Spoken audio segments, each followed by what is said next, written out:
I had my first baby during COVID, and we had a tremendous amount of trouble nursing from the very beginning. I was in so much pain. I remember literally screaming into pillows as I nursed. After 2 months of that, I decided to try to get help. When I had my second baby, I swore if we had issues with breastfeeding that I would ask for help right away. My son was born a few years later, and within the first week, I was already starting to have pain. I actually took him to get evaluated for lip and tongue ties at only 9 days old because I was desperate for help. I remember describing those early days to my mom, telling her I'm either in pain nursing or I'm laying there on the couch thinking about the pain, waiting for it to start all over. I really wasn't in a good place. I can't tell you the number of times I Googled how to get a deep latch or creased nipple after nursing, trying to fix it myself. I read articles and forums and watched YouTube videos, any resource that I could find. I seemed to have this idea that I just wasn't doing it right and it was my fault.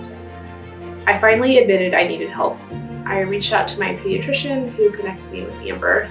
She was able to see me within a day or two, and she even came to my house, which I really loved. We had several visits together where she would watch me nurse, offer advice, and help me troubleshoot.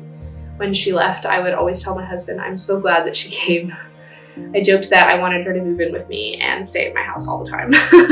She was always such a calming presence. She told me so many times that I was doing a great job, and I think sometimes you just really need that reminder. I think it's natural as a mom to think, I'm just not doing this right, but Amber made me feel like it wasn't something that I was doing wrong. We talked about my goal of breastfeeding for a year, and she helped me believe that I could do it.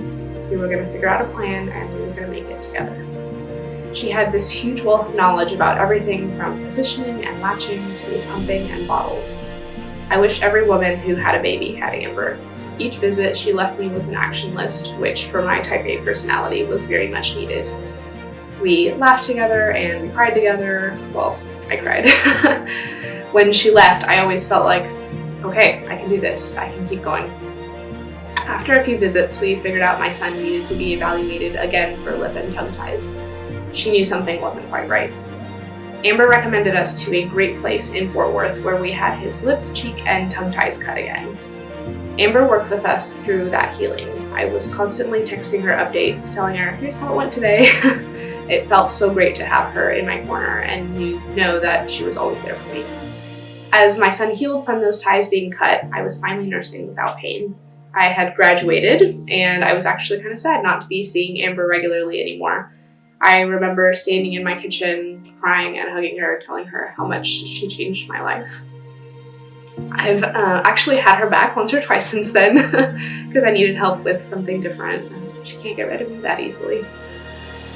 Truly, when you're in those dark days of painful breastfeeding, you wonder how on earth you're going to make it to your goal. Amber's the reason I'm going to make it. I couldn't have done it without her.